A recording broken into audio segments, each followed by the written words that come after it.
Perbedaan yang berikutnya ini untuk senyawa dan campuran ya, ini ya.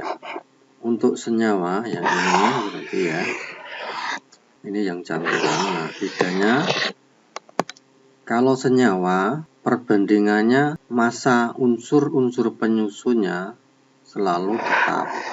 Kalau pada campuran perbandingan massa zat yang menyusun campuran itu tidak tetap. Contohnya misalkan ini H2O itu air. Air itu kan disusun dari hidrogen dan oksigen. Nah, kalau di sini ada H2O, nah artinya perbandingan antara H dan O itu 2:1. Jadi sebagai contoh kita pakai ukuran sendok ya, misalkan hidrogennya 2 sendok misalkan gitu. Oksigennya harus 1 sendok. Nah, perbandingannya tetap. Sedangkan pada campuran bebas nih perbandingannya. Misalkan untuk campuran ini batu pasir. Batunya misalkan 1 ember, pasirnya 1 ember. Bisa jadi campuran. Batunya 5 ember, pasirnya 2 ember. Bisa jadi campuran. Gitu. Jadi kalau campuran tuh bebas jumlahnya. Berikutnya ini pada senyawa sekarang ini ya. Sama ini kan masih perbedaan senyawa dan campuran. Kalau pada senyawa itu unsur penyusunnya berbeda dengan senyawanya. Jadi misalkan senyawanya kan NaCl, garam dapur.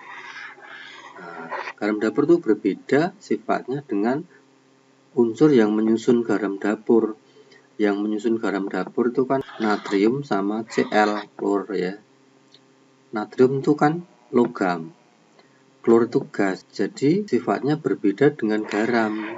Dimana kalau garam kan bisa untuk masakan, sedangkan natrium dan klor tidak bisa. Natrium itu logam keras ya, apalagi klor itu gas beracun ya. Jadi sifatnya antara senyawa yang sudah jadi ini NaCl berbeda dengan unsur penyusunnya. Sedangkan pada campuran, sifatnya campuran itu masih memiliki sifat zat penyusunnya. Misalnya campurannya misalkan air dan garam, air garam gitu kan, atau larutan garam. Yang menyusun kan air sama garam. Nah, kalau sudah jadi larutan garam, sifatnya air masih ada di situ. Demikian pula sifatnya garam. Jadi campurannya juga ada rasa garamnya, asin kan ya. Nah, seperti itu bedanya senyawa dan campuran. Nah, sekarang kita lihat lagi perbedaan yang ini perbedaan antara ketiganya, unsur, senyawa, dan campuran ya. Ini kita lihat dari rumus kimianya. Jadi kalau pada unsur, kita lihat rumus kimianya. Oksigen, misalkan O, besi, Fe, unsur perak, kobalt, Co. Nah, kita bisa melihat dari rumus kimianya. Cirinya kalau unsur itu huruf kapitalnya hanya satu, kecuali kalau ini O2 atau H2.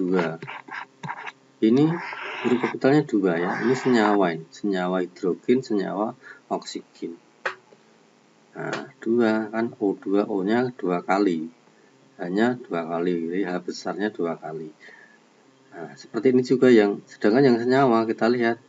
Yang senyawa CO2, oh berarti kan huruf besarnya C besar, O besar.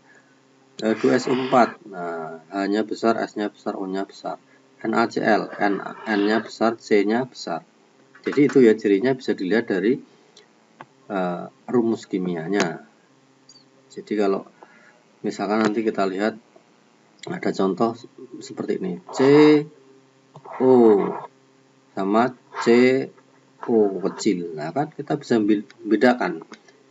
Yang huruf kapitalnya 1 itu yang unsur, berarti ini kan kapitalnya 1, berarti ini unsur. Unsur apa? Unsur kobalt ya, kobalt gitu toh. Kalau ini kan kapitalnya 2, C besar, O berarti ini senyawa. Senyawa apa? Karbon, O-nya 1 monoksida. Nah, sedangkan yang campuran bagaimana ya? Campuran itu nggak pakai rumus kimia kan ya, nggak ada rumus kimianya. Itu ya. Itu bedanya dilihat dari rumus kimia. Nah, kita sekarang membahas tentang larutan asam, basa, dan garam. Nah, larutan ini kan sebenarnya kan merupakan contoh dari campuran kan ya. Campuran itu contohnya kan campuran homogen dan heterogen lah. Contoh campuran yang homogen itu kan larutan. Larutan itu kan yang kita bahas ini, larutan ada yang berupa asam, berupa larutan basa atau larutan garam. Nah, sekarang kita lihat bagaimana ciri-cirinya larutan asam, basa maupun garam. Cirinya larutan yang bersifat asam. Pada cuka dapur itu mengandung asam asetat ya, berarti bersifat asam. Aki itu mengandung asam sulfat, jadi asam. Demikian pula di dalam lambung kita itu ada asam klorida yang membantu mencerna makanan ya dalam tubuh. Nah, supaya lebih jelas kita lihat sekarang ciri-cirinya asam ya. Yang pertama rasanya masam ya. Atau bahasa Jawanya kecut. Tapi ini kalau mencoba tidak boleh dicicipi ya, tidak boleh dicicipi. Ya, misalkan nanti ada air aki, dicicipi kan bahaya ya. Kalau cuka mungkin bisa dicicipi, kalau air aki tidak boleh dicicipi. Asam klorida nggak boleh. Tapi kalau pada makanan itu ada tomat ya, bisa dicicipi kan. Tomat, rasanya masam berarti asam. Ada jeruk dicicipi ya, rasanya masam, berarti larutan asam. Kemudian yang kedua, dapat menimbulkan korosi. Nah, korosi itu berkarat yang menyebabkan benda berkarat. Nah, yang terutama adalah benda dari logam itu bisa berkarat. Misalnya pada ini, jadi air hujan itu bisa menyebabkan logam-logam berkarat. Terutama kalau air hujannya itu mengandung asam. Nanti disebut dengan hujan asam itu ya. Hujan di mana airnya itu bersifat asam ya. Bersifat asam. Ini penyebabnya adalah adanya gas belerang ya. SO2 maupun NO yang ada di atmosfer. Kemudian ada hujan lah, dia reaksi air hujan dengan gas ini bereaksi sehingga nanti akan air hujannya bersifat asam gitu ya. Nah, air hujan yang bersifat asam ini akan menyebabkan beberapa materi yang ada di bumi, termasuk logam ya, termasuk tanaman, termasuk hewan, mengalami kerusakan. Sepeda kita atau motor kita yang kena hujan-hujan, habis hujan-hujan itu segera dicuci lagi ya, karena kalau tidak nanti bisa berkarat, berkorosi ya, motor kita atau sepeda kita nanti bisa cepat karatan karena kena air hujan. Kita nggak tahu air hujannya kan mungkin banyak mengandung zat asam gitu ya, mengandung senyawa asam. Nah, itu juga merusakkan bangunan-bangunan karena sifat asam itu. Bagi tanaman juga begitu, tanah-tanah yang kena air hujan asam itu tidak mudah diserap oleh akar tanaman. Jadi ini nanti mempengaruhi pH tanah namanya. Jadi pH tanah bisa menjadi asam, ya, tidak cocok bagi tanaman. Demikian pula pada perikanan misalkan. Perikanan juga terganggu ya.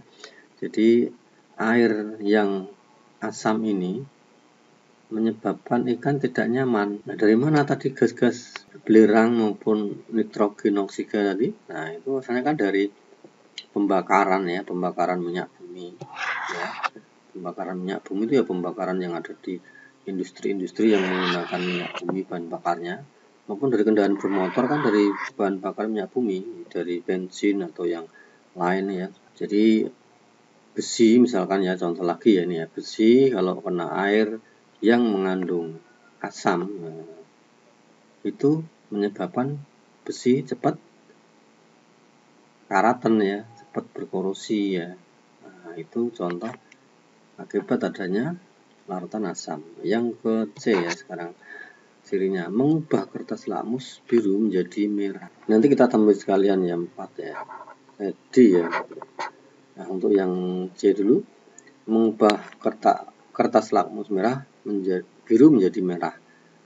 Jadi begini, kalau misalkan ini nanti, kalau misalkan ini ada larutan ya, larutan. Nah, larutannya ini asam ya berarti ya. Ini kan larutan asam yang dibahas ya, asam. Kalau kita punya kertas lakmus biru ya. Lakmus itu nanti kan ada biru dan merah ya, biru dan merah. Kalau ini kita celupkan kertas lakmus biru, kita celupkan di sini, biru ya, dicelupkan. Maka kalau ini larutannya asam, lakmus ini jadi merah. Jadi artinya larutan asam ini menyebabkan lakmus biru menjadi merah. C sekarang yang tambahannya yang D ya. D, ini D ya. D, yang D itu pH-nya, kita lihat dari pH-nya. pH-nya itu kurang dari 7 ya untuk asam. Jadi larutan asam itu pH-nya kurang dari 7. pH itu apa? pH itu derajat keasaman ya, derajat keasamannya kurang dari 7. Jadi kita nanti bisa ngetes larutan itu asam atau basa, asam lemah atau basa kuat itu dari rentang nilai pH-nya.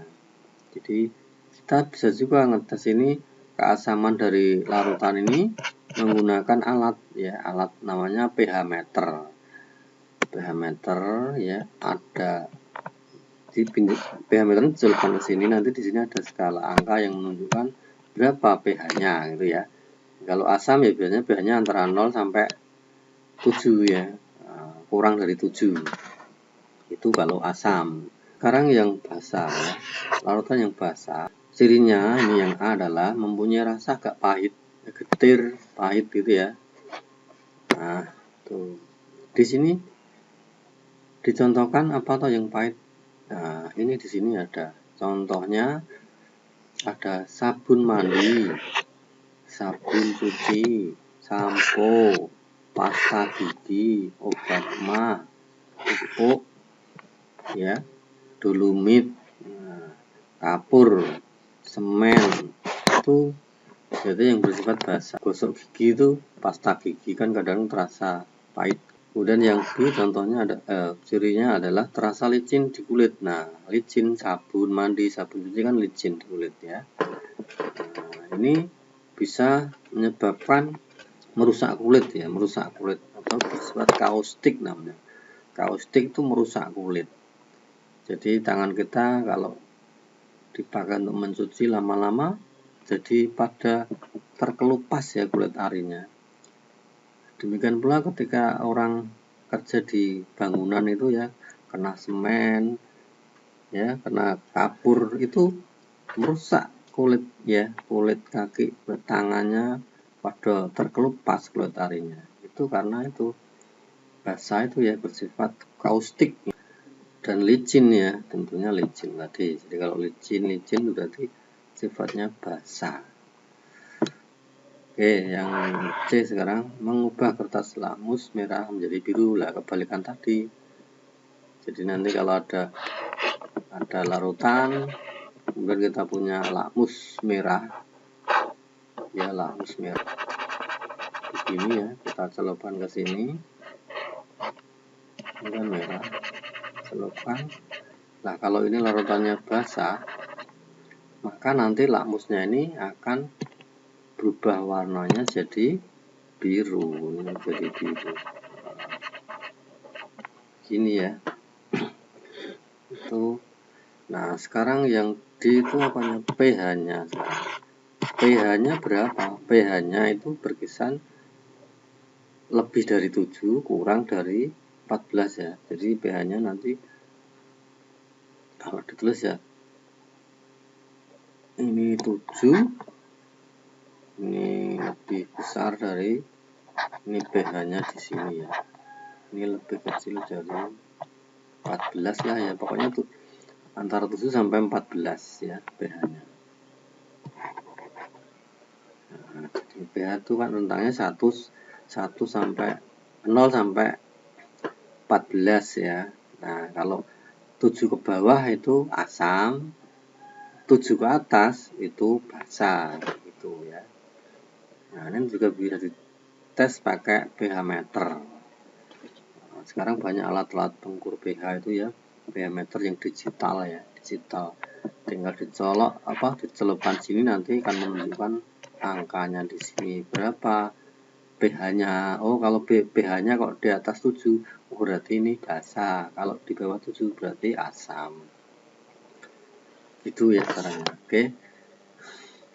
Nah, basa ini kan tentunya lawannya garam ya, sehingga kalau larutan garam dicampur dengan basa, larutan basa, maka nanti akan jadi netral kan ya, menetralkan, sehingga nanti campuran atau reaksi ya antara larutan asam dan larutan basa akan kita namakan dengan reaksi netralisasi namanya, netralisasi, jadi netral, sehingga reaksi itu nanti akan menghasilkan garam dan air.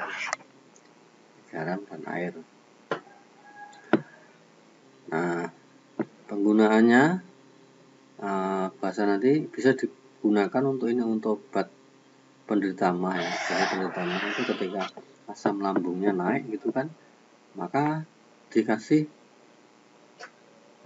obat yang mengandung basa, obat MAH ya, sehingga terjadi netralisasi ya, netralisasi.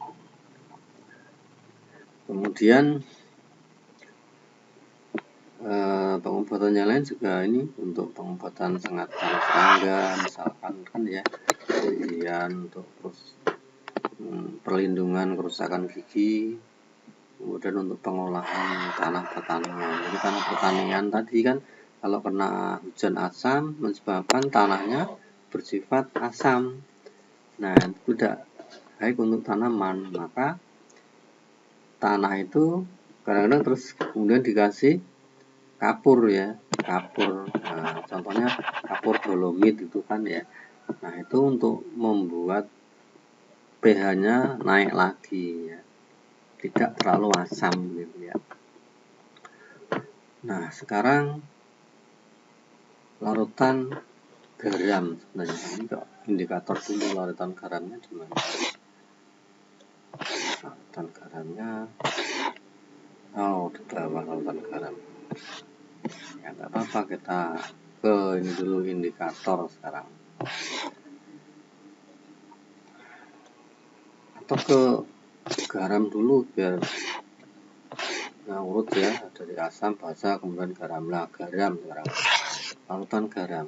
Jadi tadi larutan garam itu bisa dirahasiakan dari asam dan basa ya. Ini asam dan basa direaksikan, nanti akan menghasilkan larutan garam dan air. Jadi reaksinya ini contohnya ini asam klorida ya, HCl, dan natrium hidroksida NaOH direaksikan nanti akan menghasilkan NaCl. Jadi Na ini dan Cl ini ketemu di sini, ditambah H ini, OH ini sama H. H dan OH ketemu jadinya hanya 2, O-nya 1, H2O, H2O itu air. Nah, NaCl itu garam. Itu ya reaksi netralisasi namanya. Oke. Nah, sekarang kita kembali ke tadi indikator sekarang.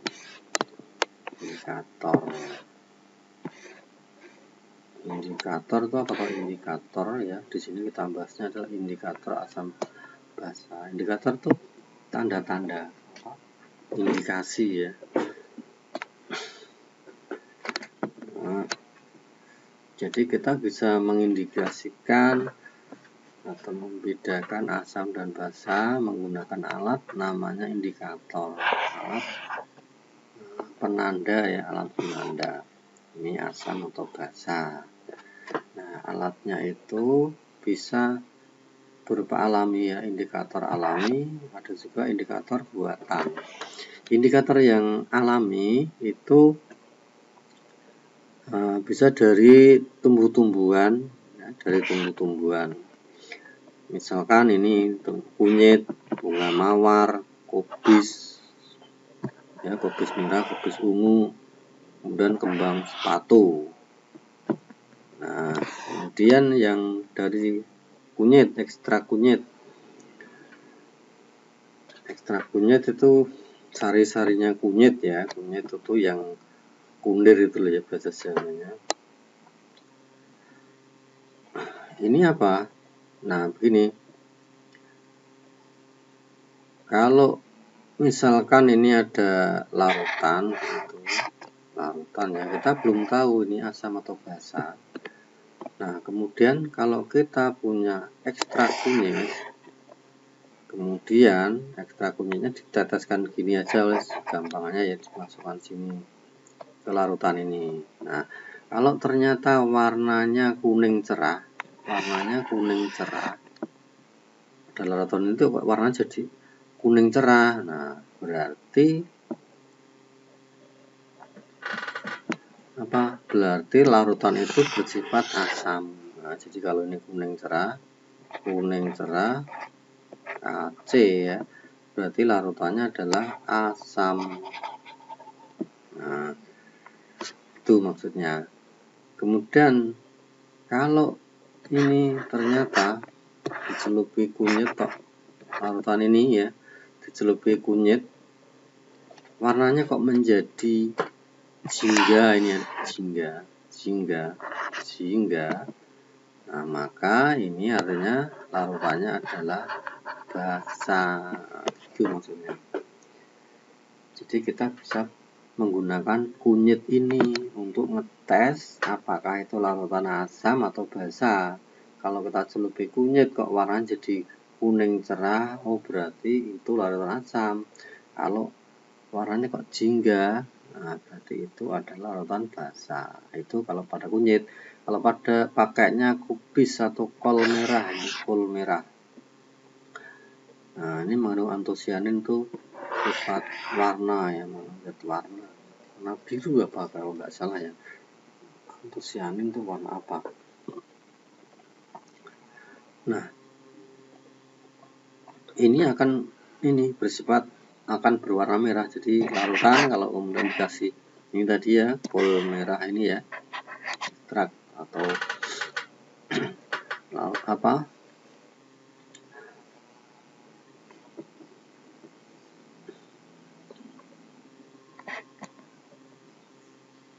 Dikasih ini kol atau kubis merah ini.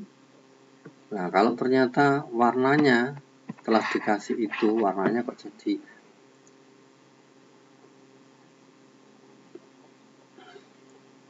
ini ya, warnanya jadi merah ya. Nah, ini zat ini berwarna merah pada asam. Nah, kalau ini merah jadinya merah, oh berarti ini asam. Nah, tapi kalau warnanya hijau berarti basa lemah. Kalau warnanya kuning, ini oh berarti basa kuat ya. Jadi kalau merah itu asam. Kalau hijau ya, basa tadi apa, kuning ya. Kalau kuning oh berarti basa. Ekstrak bunga kembang sepatu. Kalau pakai ekstrak kembang sepatu, nah ini tandanya bagaimana? Nah, ini merah cerah kalau asam ya, kalau asam, dan hijau kalau basa. Itu ya, jadi ini indikator yang alami. Nah, sekarang yang indikator buatan. Nah, yang buatan itu contohnya adalah menggunakan kertas lakmus. Kertas lakmusnya ada dua macam warna, yaitu merah dan biru. Caranya penggunaannya seperti tadi. Misalkan ini ada larutan, kemudian ada lakmus, ini lakmus biru, dicelupkan, kok ternyata warnanya lakmus berubah jadi merah, yang kecelup ini jadi merah, oh berarti ini kan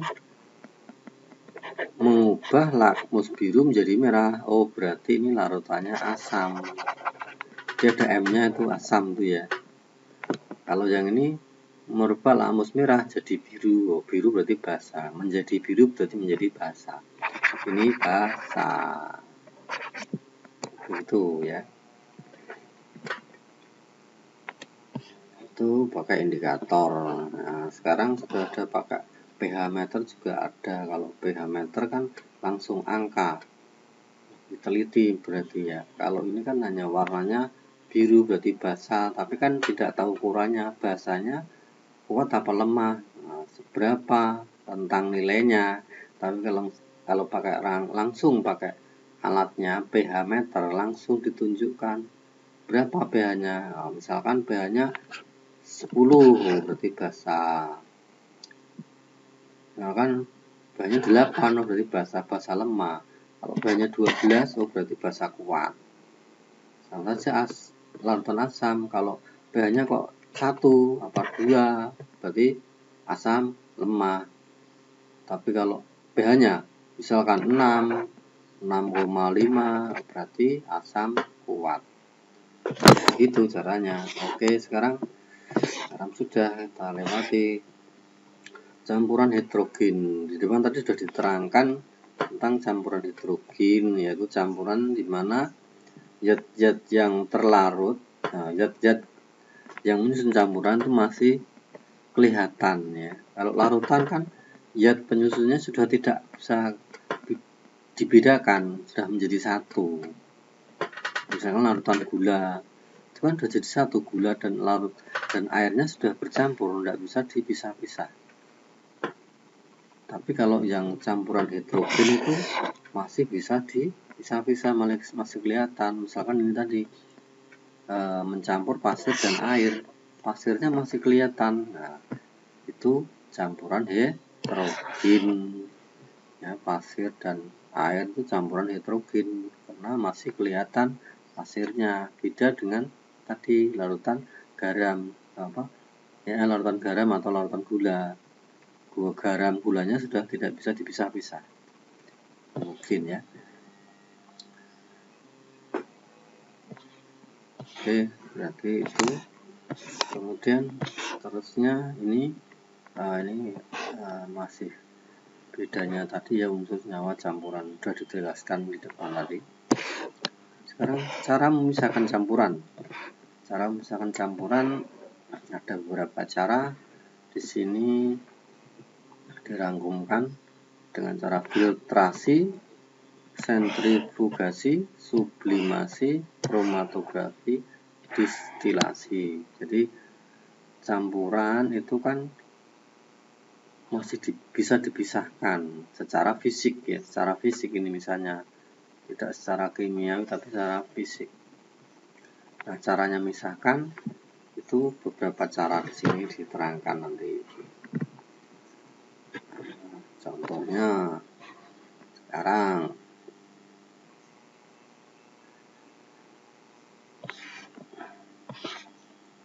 yang filtrasi, nama lainnya adalah penyaringan, disaring. Ya, misalkan pasir kecampur batu ya, pasir dan batu kecampur ya, misalkan kamu beli pasir, lah itu masih kecampur dengan batu-batu kecil pasirnya, sehingga kalau untuk membuat bangunan ya, untuk melester itu harus dipisahkan batu-batu kecilnya agar lesternya enggak terganggu ya, bisa halus. Nah, maka batunya dipisah dengan cara diayak. Di tukang batu itu kan menggunakan ayakan untuk memisahkan batu-batu kecil dari pasirnya. Itu contoh dari penyaringan atau filtrasi. Jadi dasarnya filtrasi adalah apa? Dasar penyaringan adalah karena perbedaan ukuran partikel yang bercampur. Prinsipnya kerja ya, prinsipnya filtrasi atau penyaringan adalah perbedaan ukuran ini ya. Ini di sini dituliskan. perbedaan ukuran partikel yang bercampur. Itu jadi kenapa kita kok melakukan pemisahan campuran dengan penyaringan, karena yang kecampur itu ukurannya berbeda, ada yang kecil ada yang besar. Pasir kecil, batu besar, ya berarti caranya misah dengan cara penyaringan, ya, menggunakan alat saringan. Nah, kalau di laborat, nah ini bisa menggunakan ini ya, ini kertas saring, misalkan untuk memisahkan ya yang apa, gampangannya ya itulah air yang keruh misalkan ya, disaring begini biar jadi jernih. Kemudian cara kedua, sentrifugasi. Sentrifugasi dengan putaran, ya, memutar. Ini hampir sama dengan filtrasi prinsipnya karena perbedaan ukuran, cuman ini lebih kecil ya, ukuran lebih kecil, lebih halus begitu, lebih halus. Jadi misalkan untuk ini memisahkan sel darah merah, sel darah putih, ya, dipisah dari plasma darah. Nah, darah itu kan mengandung 3 macam itu ya, mengandung sel darah merah, sel darah putih, dan plasma darah. Plasma darah itu cairannya ya, cairan darah. Kalau sel darah merah, darah putih kan butir, sel-selnya ya, padat ya artinya ya. Jadi ini bisa dipisah, sel darah merahnya dan sel darah putih dari plasmanya dipisahkan, yaitu dengan cara sentrifugasi. Itu ya, plasma darahnya itu cairannya. Dan cairannya nanti berada di atas, nah yang di bawah nanti adalah sel darah merah dan putih. Cara sentrifugasi. Gampangannya di mesin cuci itu juga menggunakan sistem ini kan. Mesin cuci itu kan pakaian itu kan kotor, mengandung kotor ya, kotoran debu-debu yang kecil-kecil itu ya. Maka di dalam mesin cuci itu ada putarannya yang kencang, putar kencang ya. Nah, sehingga nanti kotorannya bisa berpisah dari baju ya. Yang ketiga adalah destilasi. Nah, destilasi itu prinsipnya, ini prinsipnya adalah campuran zat yang bercampur itu salah satunya atau prinsip kerjanya adalah adanya perbedaan titik didih zat-zat yang bercampur. Ya, beda titik didihnya, berbeda titik didihnya. Titik didih itu apa tahu? Titik didih itu suhu di mana zat itu mendidih, itu tidak sama. Nah, misalkan yang kecampur di sini alkohol dan air. Nah, alkohol dan air itu berbeda titik didihnya. Air itu mendidihnya kan suhu 100 derajat Celcius. Nah, alkohol misalkan 78 derajat Celcius, kan berbeda titik didihnya. Nah, kalau kecampur itu cara misahkannya dengan cara ini, destilasi namanya, atau penyulingan. Tidak bisa disaring kan, tidak bisa, tapi harus disuling ya, dipanaskan sampai suhu tertentu sehingga nanti berpisah. Nah, prinsip ini digunakan, destilasi ini digunakan ini untuk penyulingan minyak bumi ya, penyulingan minyak bumi, sehingga minyak bumi itu bisa menjadi berbagai macam komponen minyak bumi yang titik didihnya tidak sama.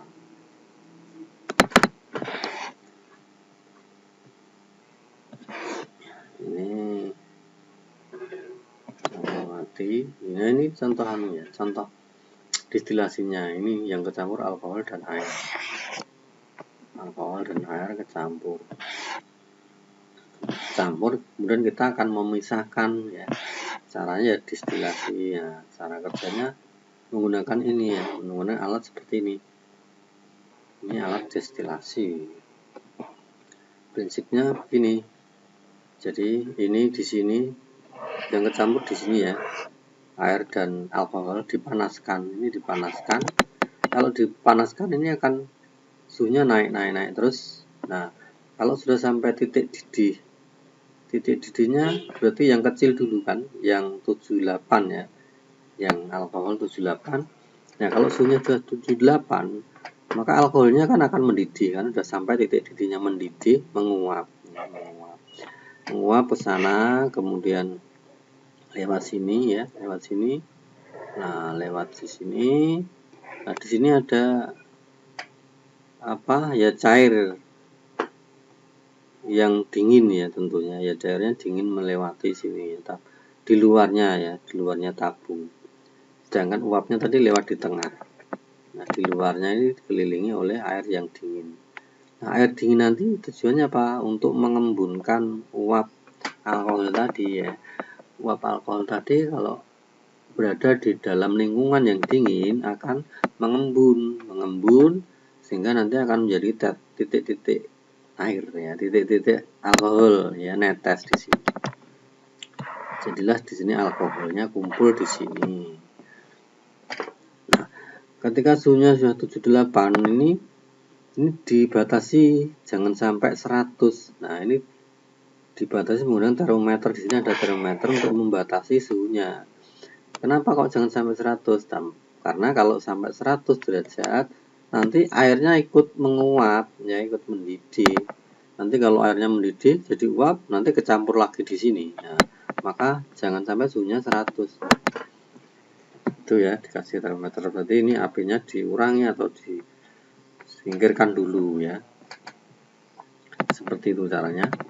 Maka terjadilah berpisahlah air dan alkohol. Itu prinsipnya begitu. Sekarang kromatografi. Kromatografi itu untuk memisahkan ini ya, berdasarkan perbedaan kecepatan merambat. Lihat warna atau krom itu warna. Ya. Krom memisahkan warna ya. Berdasarkan apa? Kecepatan merambatnya warna itu tidak sama. Jadi kalau pada percobaan di sini, kalau percobaan di sini, ini caranya.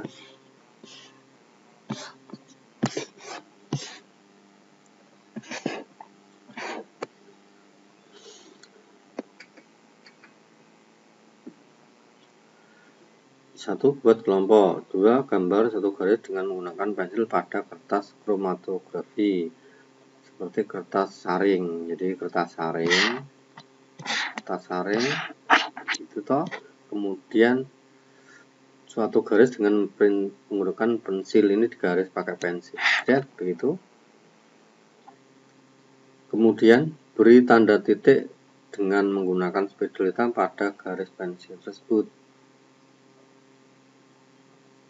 Nah, ini dikasih titik spidol hitam.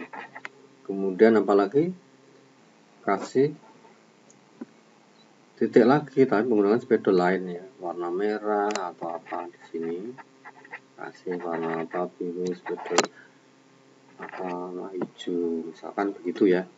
Kemudian letakkan kertas tersebut pada gelas kimia yang berisi suatu pelarut. Nah, ini dimasukkan gelas kimia. Ini yang ada pelarutnya, ada cairnya ya. Nah, sehingga apa? Nanti ini kan pelarut akan merambat. Nah, nanti pelarutnya ini ya, cairnya akan merambat ke atas, mengenai kertas, mengenai garis ini tadi ya. Nah, airnya namanya terjadi peristiwa kapilarisasi ya. Nah, kemudian ini disuruh mengangkat nih, kertasnya diangkat, angkat keluar dari gelas kimia, kemudian dikeringkan. Nah, kemudian dilihat, ternyata terjadi perbedaan jarak ini ya, karena perbedaan kecepatan merambat. Tapi ini yang berpisah apanya ini ya? Tidak bisa juga kamu menggunakan warna satu aja, satu hitam, warna hitam saja. Jadi ini bisa juga begini, ini kertas saring, ini cairnya dicelupke. Nah di sini dikasih tetes spidol hitam saja, nanti airnya merambat ke atas. Nah warna hitam itu kan tersusun dari beberapa macam warna, nanti warna hitam ini akan terurai jadi warna merah, hijau, biru. Nah nanti berpisah warnanya. Nah ini tergantung pada kecepatan merambat masing-masing warna. Mungkin yang nomor 1 warna merah, di sini warna biru. Nah begitu, jadi berpisah. Ini kan prinsipnya kan kita kan memisahkan campuran. Nah misalkan warna spidol hitam itu kan campuran dari beberapa macam warna. Nah dengan cara begini, airnya merambat ke atas kan warna yang menyusun dari warna hitam nanti akan berpisah. Nah itu kan kita prinsipnya memisahkan ya tugasnya. Jadi kita kan memisahkan warna hitam, warna merah, kuning, hijau yang kecampur jadi satu. Nah ini namanya pemisahan campuran dengan cara kromatografi. Nah prinsipnya adalah perbedaan kecepatan merambat. Ini perbedaan, ini prinsipnya kerja adalah karena perbedaan kecepatan merambat antar partikel-partikel zat yang bercampur. Nah ini ya. Oke, kira itu ya cara pemisahan campuran. Kita lanjutkan dengan ini, sublimasi sekarang. Sublimasi, kata sublim, menyublim ya. Berarti prinsipnya adalah benda zat yang bercampur itu berarti ada salah satunya yang bisa menyublim. Nah, menyublim itu apa? Masih ingat? Menyublim itu perubahan dari padat menjadi gas ya, menjadi gas.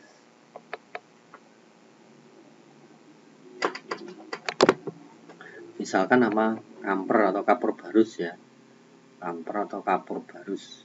Kapur barus kan dari padat berubah jadi gas. Jadi kalau kita punya kapur barus itu biasanya dikasihkan di lemari baju, lemari pakaian. Nanti lama-lama kan kapur barusnya habis karena menguap jadi gas. Ini namanya menyublim ya, menyublim. Nah berarti zat yang kecampur ini nanti salah satunya harus bisa menyublim.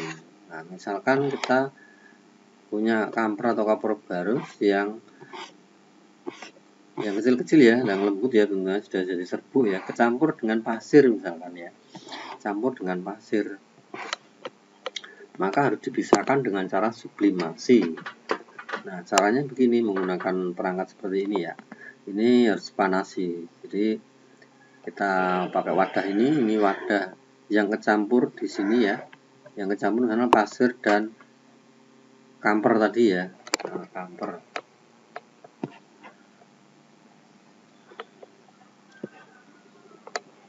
Nah, di sini apa yang kecampur? Kita lihat.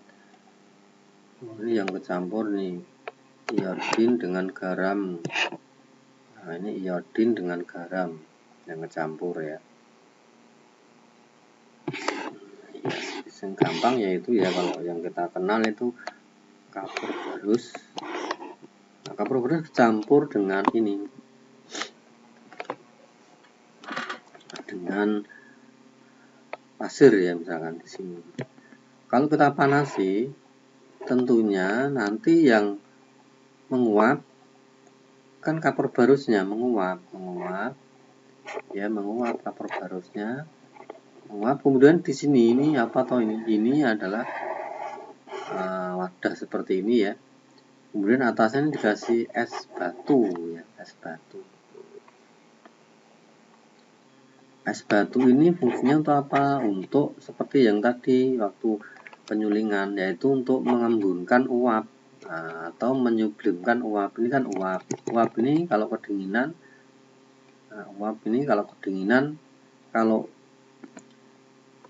Kalau air kan, uap air kan menjadi air ya, tetesan air. Tapi kalau ini kapur barus yang uap kapur barus, maka tidak jadi air tapi langsung jadi padatan. Namanya menyublim kan, padat jadi apa? Uap jadi padat atau sebaliknya ya. Ini menyublim. Nah, menyublim. Jadi kapur barus tadi kan padat, berubah jadi uap kan menyublim. Nah, kemudian uapnya itu didinginkan. Nah, menjadi padatan lagi sekarang, jadi padatan kapur barus tadi. Nah, maka nanti di akhir akan berpisah, pasirnya masih tetap di bawah, tidak ikut menguap. Nah, kapur barusnya nempel di dinding ini. Jadi dinding ini tempat menempelnya kapur barus yang mengalami penyubliman tadi ya, menyublim tadi. Itu ya caranya. Jadi es batu gunanya untuk mendinginkan. Nah, di sini kapur barus ya, campur dengan pasir pakai ini ya. Oke, itu caranya. Jadi prinsipnya apa tadi? Pada sublimasi prinsipnya adalah memisahkan campuran dengan cara sebenarnya pada campuran. Jadi prinsipnya adalah ini, campuran zat itu harus memiliki satu zat yang dapat menyublim, yaitu perubahan padat jadi gas. Sedangkan zat yang lainnya tidak dapat menyublim. Nah, gitu. Jadi benda yang kecampur, zat yang kecampur itu salah satunya harus bisa menyublim, yang lain tidak, begitu.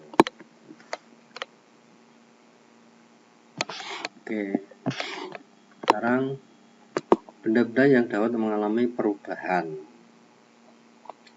Nah, tepatnya kita sekarang adalah ini dulu, belajar tentang sifat ya, sifat benda. Sifat benda itu bisa berupa sifat fisika dan sifat kimia ya. Jadi kita belajar sifat fisika dan sifat kimia. Nah, di sini dikatakan sifat fisika itu adalah sifat yang berkaitan dengan keadaan fisik zat. Nah, keadaan fisik zat. Misalkan bentuknya, warnanya, bau, kekerasan, titik didih, titik beku, titik leleh, daya hantar, ukuran partikel, massa jenis. Nah, itu sifat fisika. Sedangkan sifat kimia itu sifat yang berhubungan dengan mudah dan sukarnya ya tersebut bereaksi. Itu sifat-sifat ya, sifat kimia manusia. Kita lihat di ini ya, di catatan saya. Mungkin ada yang lebih detail ya.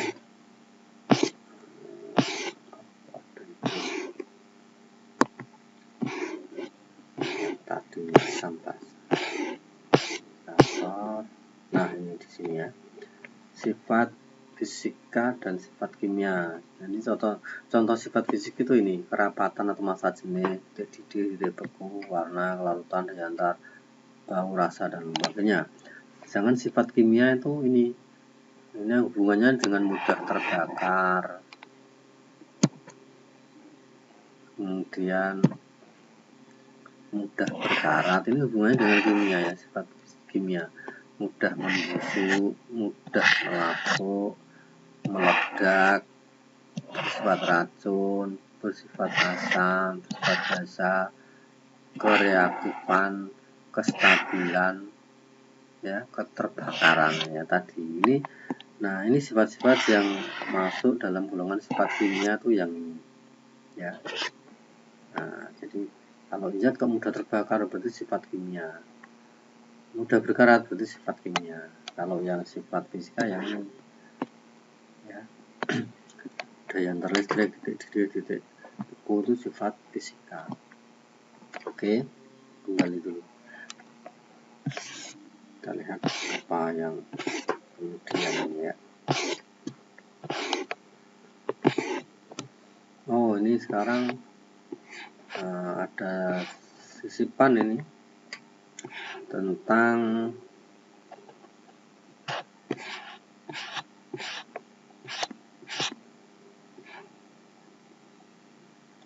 cari sifat yang tetap pada suatu zat. Nah, mencari sifat yang tetap pada suatu zat.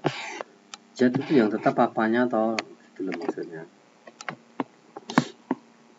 Nah, ini yaitu kita sekarang bicara tentang massa jenis ya, massa jenis. Massa jenis berarti bahasanya. Jadi kita sekarang karena apa? Karena massa jenis itulah nanti yang tetap sifatnya.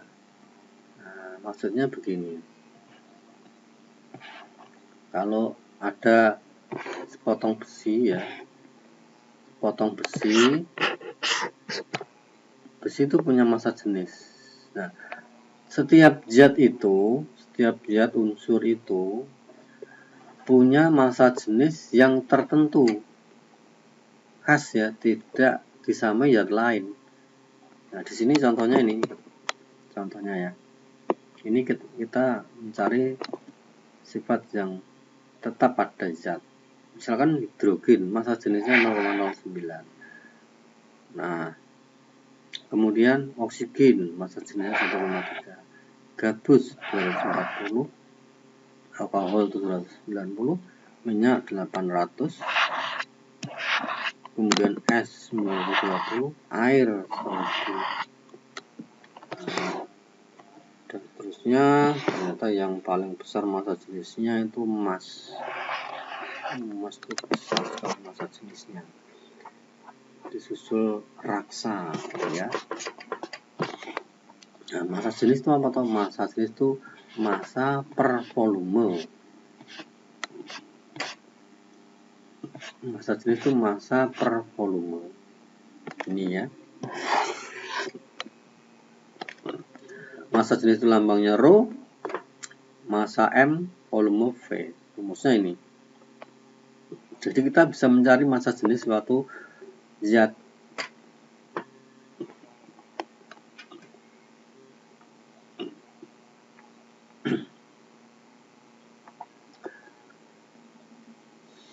Dengan menggunakan rumus ini. Nah, di sini ada keterangannya satuannya ya. Satuannya massa jenis berarti karena massa per volume berarti massa kan satuannya kilogram, volume meter kubik. Jadi satuannya massa ini dalam kilogram per meter kubik dalam satuan SI yang MKS ya. Dalam satuan yang CGS itu gram per centimeter kubik. Nah, kemudian massa berarti dalam kilo atau gram, volume dalam meter kubik atau centimeter kubik. Rumusnya ini.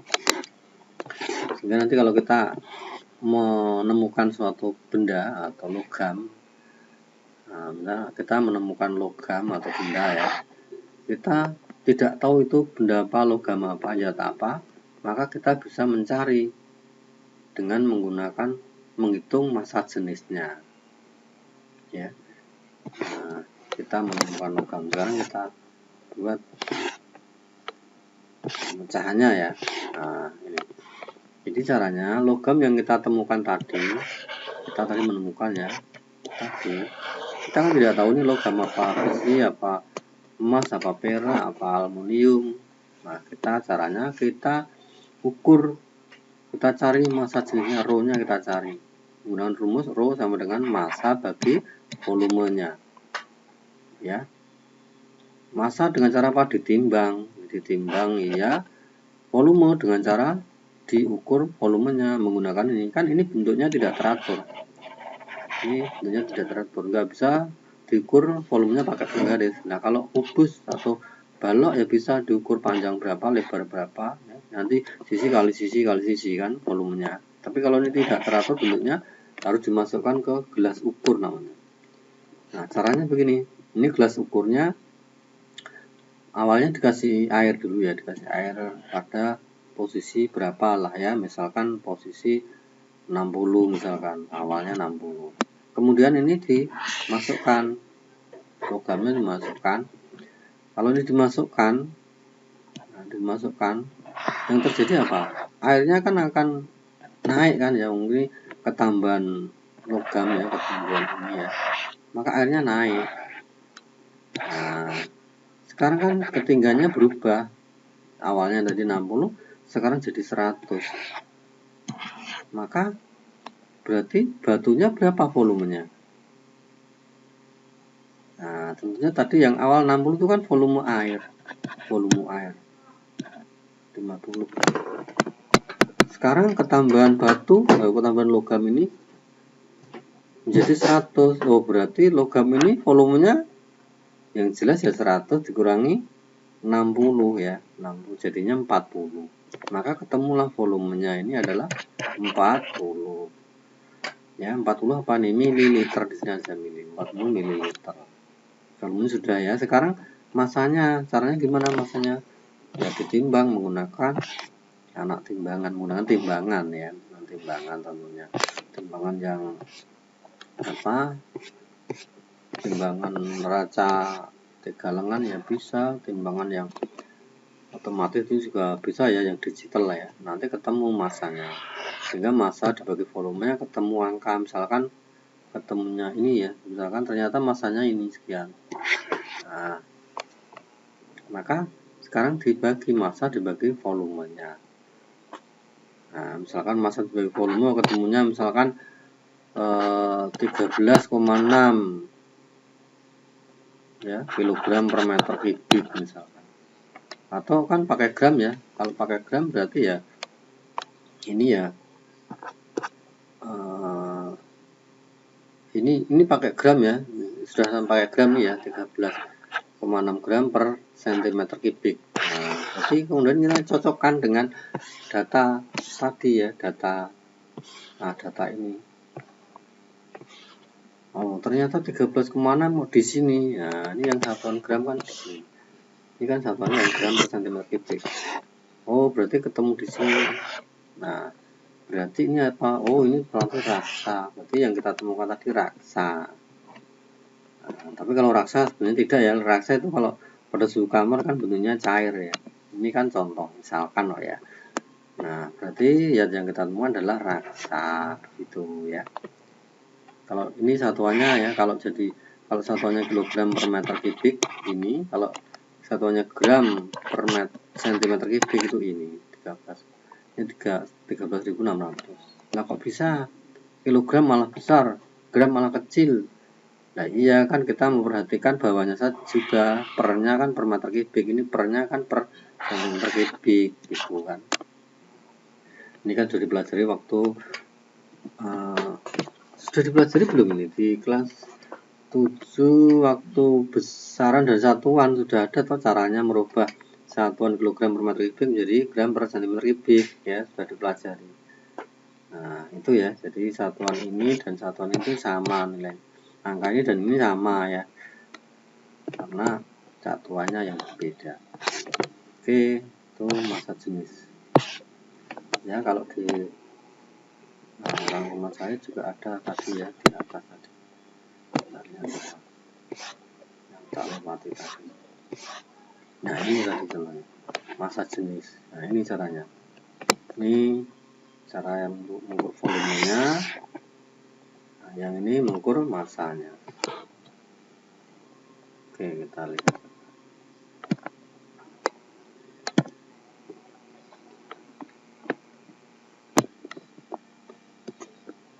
Nah, ini yang mengukur volumenya, kemudian ini diukur massanya.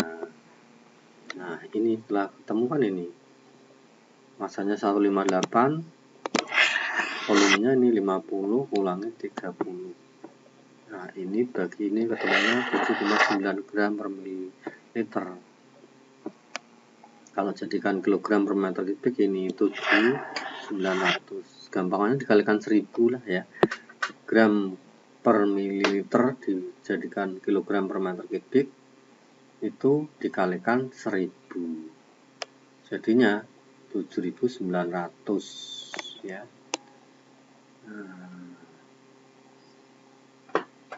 Oke, itu ya. Oke, sekarang kita lanjutkan lagi ke uji. Jadi seling sisipan tentang massa jenis ya. Jadi karakter. Jadi di massa jenis tadi maksudnya bahwa kalau kita punya besi misalkan atau yang ya kita jelaskan sekalian ya tentang massa jenis tadi. Maksudnya apa begitu ya massa jenis? Jadi massa jenis mempengaruhi ringannya benda. Jadi misalkan ini massa jenisnya air dan es seperti ini.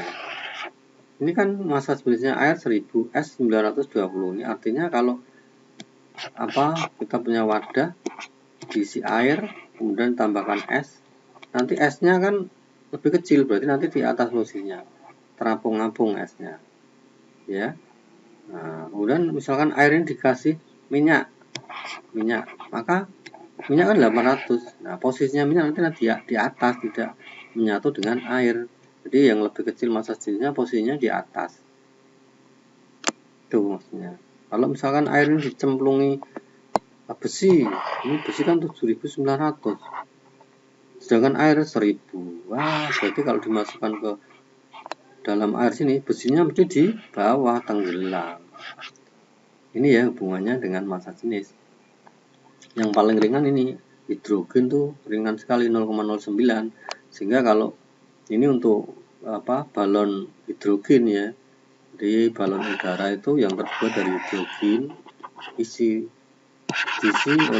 gas hidrogen, sehingga balon ini nanti bisa terbang ya, karena isinya gas yang ringan sekali.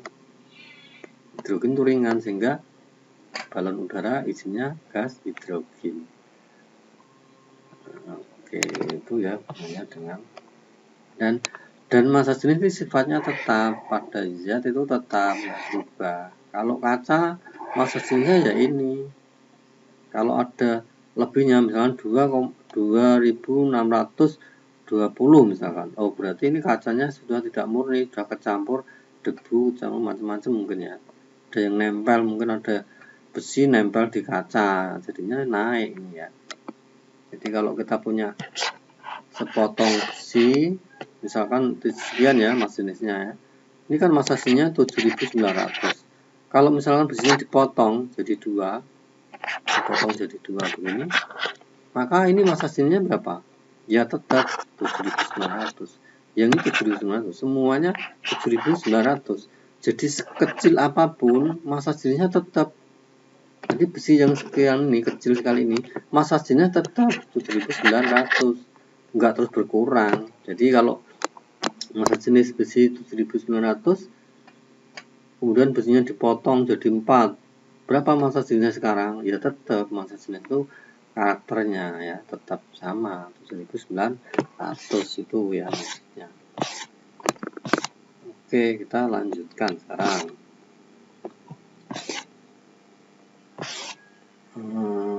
Oh, ini sekarang perubahan materi ya, perubahan materi.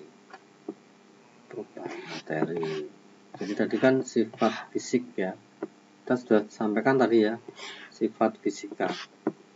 Yang ini di catatan saya ada ya bersama ini kan hanya saya mungkin rangkumannya lebih detail atau lebih rinci begitu. Jadi setelah sifat fisika kimia, sekarang perubahan fisika dan perubahan kimia. Nah, perubahan fisika itu apa? Yaitu perubahan yang terjadi tanpa mengubah unsur penyusunnya.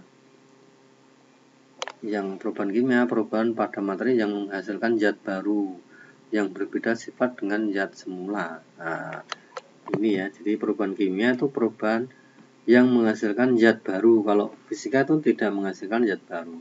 Kalau perubahan kimia itu menghasilkan zat baru yang mana berbeda dengan zat yang semula.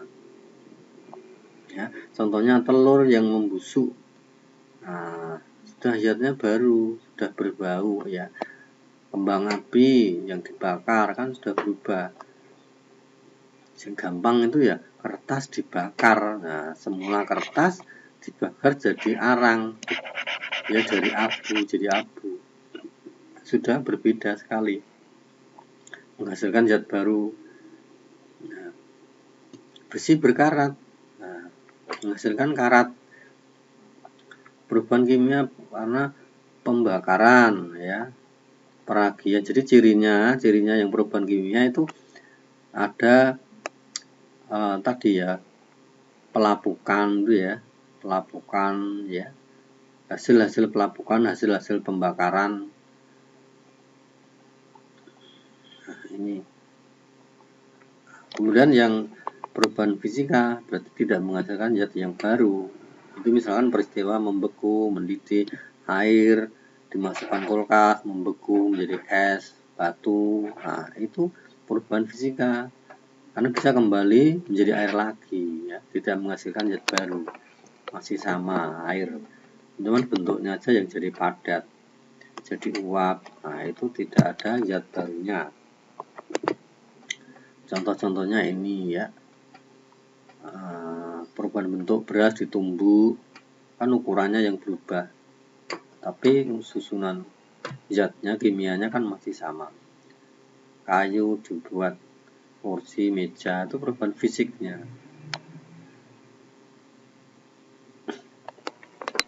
Nah, ini contohnya perubahan fisika dan kimia.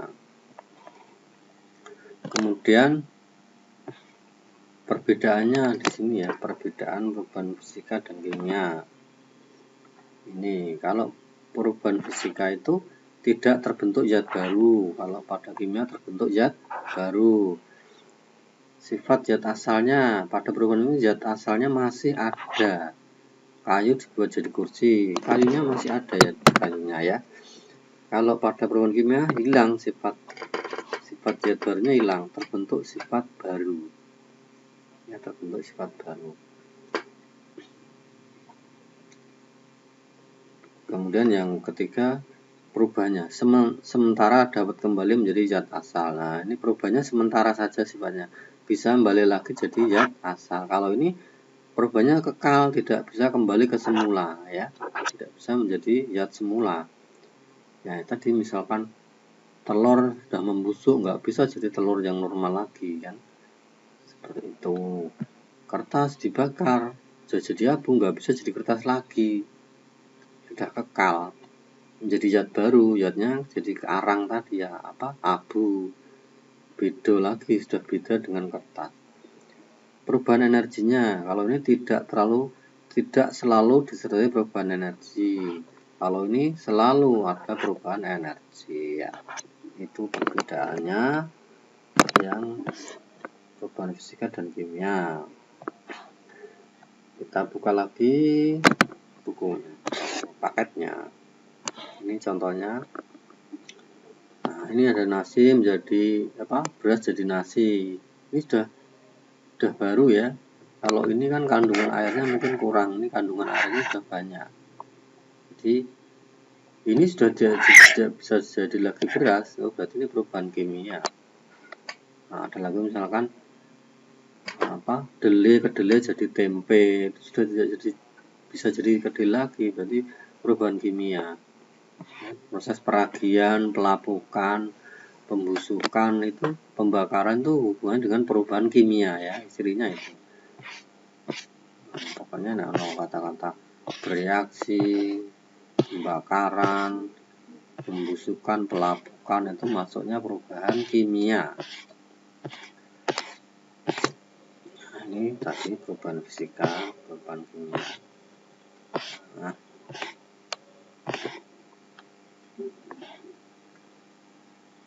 ini perubahan kimia dapat diketahui dengan ciri-ciri berikut.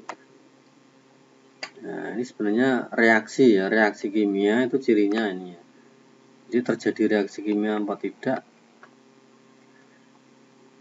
itu di sini ya. Ini adalah ciri reaksi kimia ya, reaksi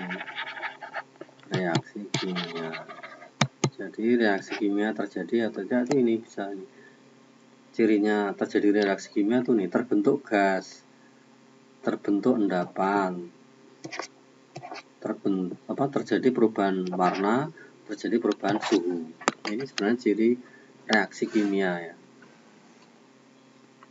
Nah, kalau ini sudah ciri perubahan kimia. Perubahan kimia terjadinya ya tadi ya. Tadi sudah dijelaskan nih perubahan kimia. Kalau yang 2-4 5 pasnya adalah ciri-ciri reaksi kimia. Jadi terjadi reaksi kimia itu bisa ditandai dengan ini, oh terbentuk gas baru, tuh ya. Di sini ada ciri-ciri reaksi kimia itu terbentuk gas, ya, terbentuk pembentukan gas. Ini ada terbentuk gas H2, jika ini kemudian pembentukan endapan, ini dicampur ini menghasilkan endapan. Oke, ini kita lewati saja ya. Ini ciri-ciri reaksi kimia.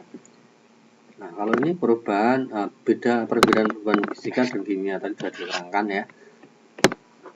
Oke.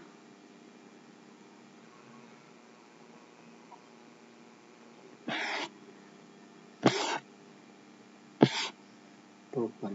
Nah, ini ada lagi contohnya perubahan materi yang terjadi di dalam. Beras diubah menjadi tepung. Oh, ini apa? Perubahan fisika ya. Ini contoh perubahan fisika ya di sini. Beras jadi tepung. Nah, ini kan fisiknya berubah jadi kecil-kecil. Kayu menjadi porsi. Gula dilarutkan dalam air. Nah, ini perubahan fisika. Gula lampu listrik menyala. Air berubah menjadi es. Yang perubahan kimia contohnya singkong jadi tape, pembakaran kayu, makanan menjadi basi, susu diubah jadi keju, perkaratan besi. Oke, kita lanjut.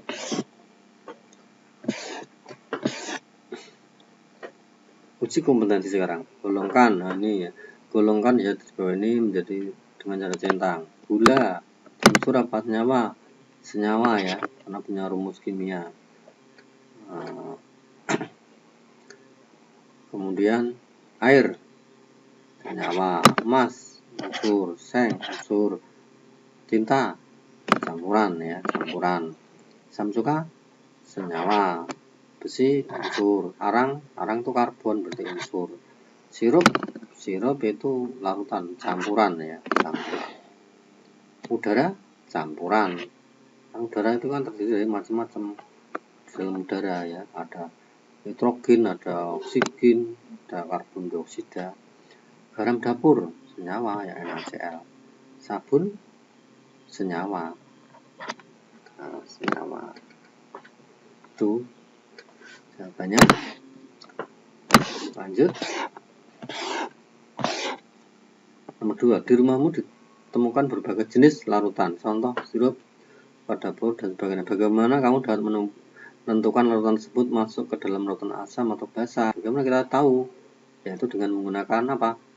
Lakmus atau pakai alat tadi pH meter, ukur pH-nya, atau menggunakan indikator alami yang tadi dijelaskan, menggunakan kunyit, atau menggunakan kembang sepatu, menggunakan kol dan yang lain-lainnya.